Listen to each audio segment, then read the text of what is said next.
द्वितीयेला देवी ब्रह्मचारिणीचे पूजन केले जाते। या दिवशी रंग असतो हिरवा रंग। दुसऱ्या दिवशी बरेचसे लोक हिरव्या रंगाचे वस्त्र तर परिधान करतात, मात्र पूजनामध्ये हिरव्या रंगाच्या फुलांची माळ कशी व्हावी हे त्यांना माहीत राहत नाही।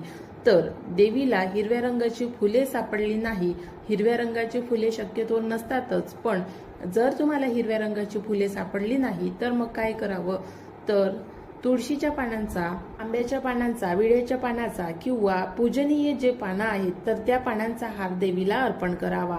बरेच लोक या दिवशी दुर्व्याची माळ सुद्धा देवीला अर्पण करतात। तर दुर्व्यामध्ये काही फुले व्हावीत आणि काही हिरव्या रंगाचं कोणतंही पान, कोणत्याही बेलाच्या पानाची जरी तुम्ही माळ वाहिली तरी चालेल। तर अशा पद्धतीने तुम्हाला या दिवशी जी माळ शक्य होईल तर ती माळ अर्पण करावी। नवरात्राच्या दुसऱ्या दिवशी देवीच्या दुसऱ्या रूपाचे पूजन होते, म्हणजेच ब्रह्मचारिणी देवीचे पूजन होते। त्यामुळे या दिवशी ब्रह्मचारिणी देवीचा मंत्र जाप करा।